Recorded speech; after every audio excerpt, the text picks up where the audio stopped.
Hey guys, it's Troll 9002. I've got a bunch of I've got about 5 stories written. I've got a few poems. I've got a bunch of stuff ready. I just gotta film it.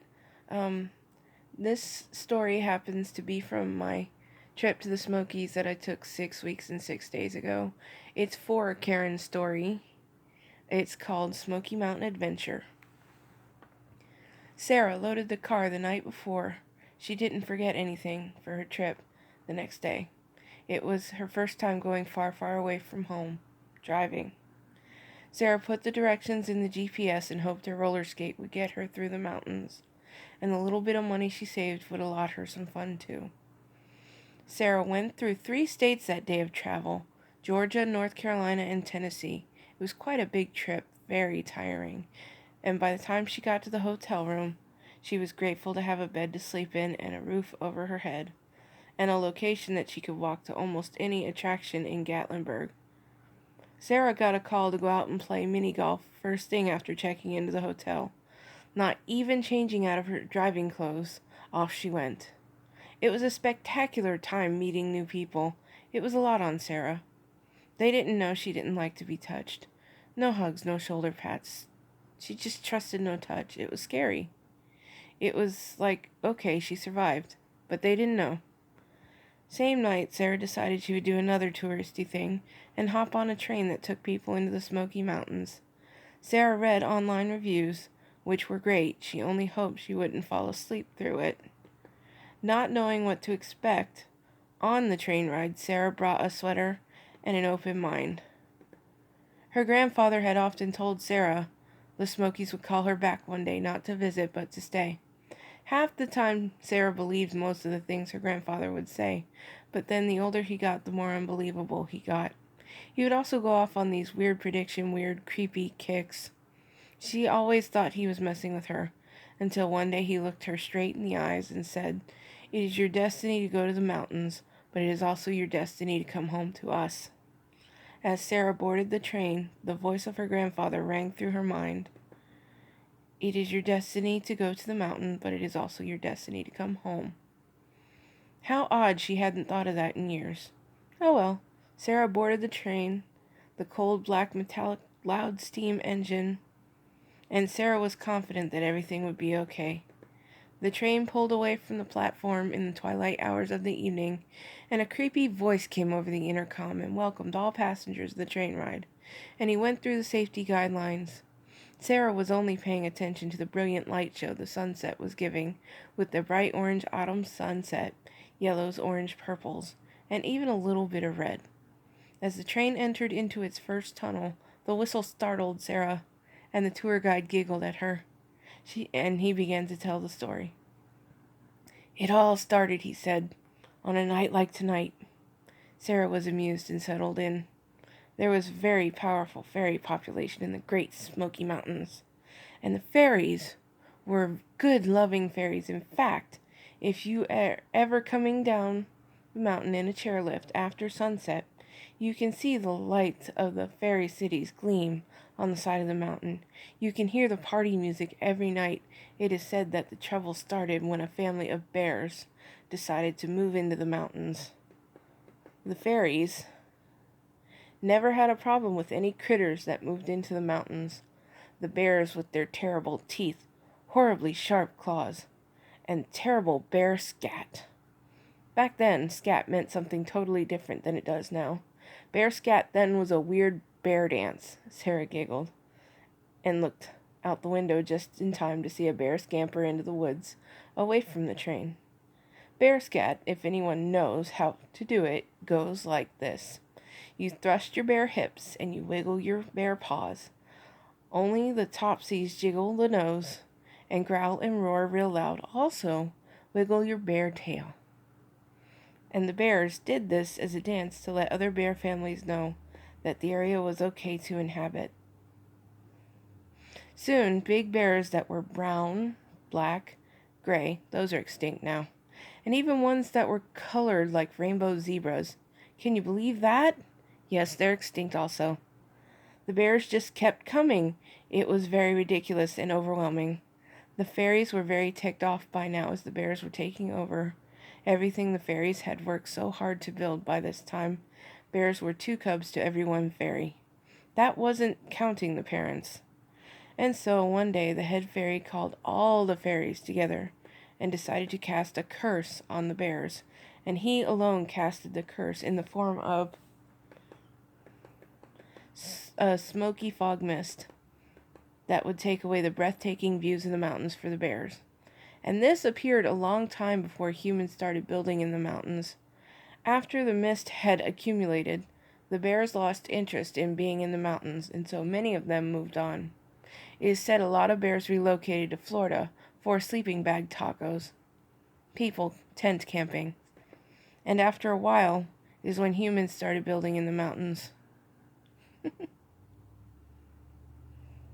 As they try as they might, fairies could not lift the curse the elder fairy had casted it a long time ago and had since passed away without telling anyone how to take it off.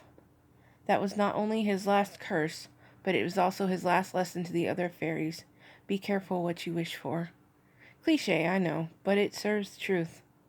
This whole train ride, Sarah had her eyes glued to the woods, hoping to see animals or maybe even fairies.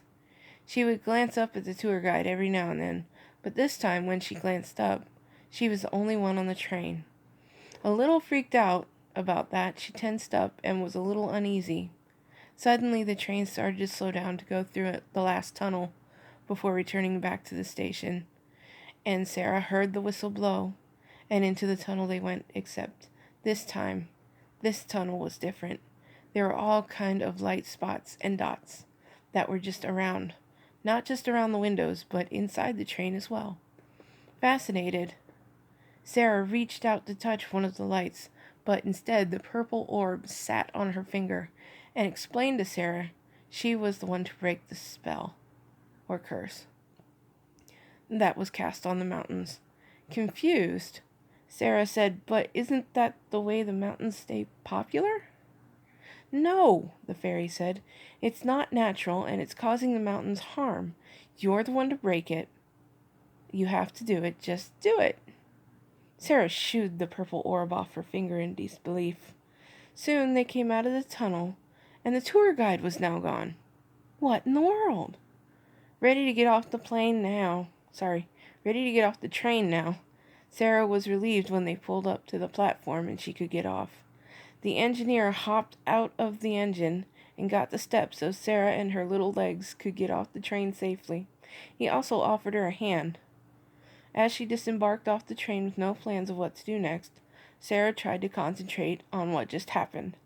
The ride was amazing. The twilight views were among the most beautiful she had ever seen in her whole life.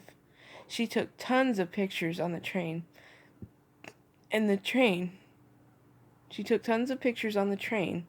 but the one she took in the last tunnel didn't come out, and she was a little sad about that. Not knowing what to expect or do next, Sarah just started walking the strip in front of the hotel. There were a lot of people. It was well lit, and she felt okay doing that by herself. And there was this dark spot she passed that suddenly lit up. It was a chairlift to the top of the mountain. She was immediately drawn to it because her legs were tired, and there was no line. So she decided to hop on. There was no money needed, which was good, and after reading the plaque on the side of the building, it said it had been shut down because of the hotels that had built up around it and blocked the views of the mountains. So basically what you saw as you rode the lift up was a bunch of hotels. And you were looking right in the windows, too. But Sarah was easily amused and had no one to go home to and no one to say no. She was free and she acted like it.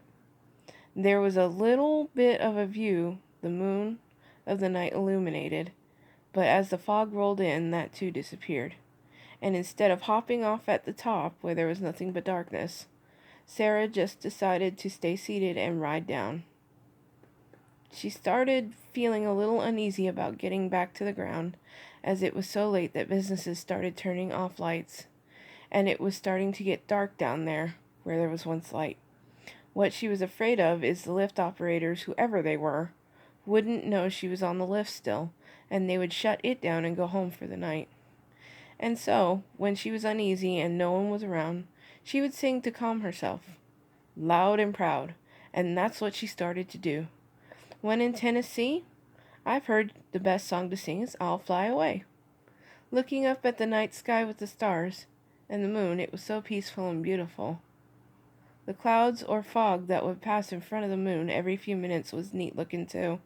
Anyway, so she just let her rip, and she started singing, and soon as she got to the chorus of it, there was a trio of men who joined in with her with the other three parts, tenor, baritone, and bass being my favorite. They were sitting out on the balcony of their hotel and happened to be practicing for a great big choir competition that was going on at Dollywood that week. And together they all made an amazing sound. And in the second verse, Sarah saw a big shooting star go across the sky. Just as the star had gone out of sight, so was the fog and the curse was lifted, and you knew it was because you could hear the fairy parties happening, and there were fairy orbs dancing all over the dark ground. One song, one person, one curse, all helped by someone with no motive to do anything, but guilty of having a good heart. Use your heart for something other than yourself. Think outside the box. Ask someone who is struggling if you can help. To quote Roxette, listen to your heart. Sarah completed the week in Tennessee, and though she was reluctant to go home, remember, it was also her destiny to make it home.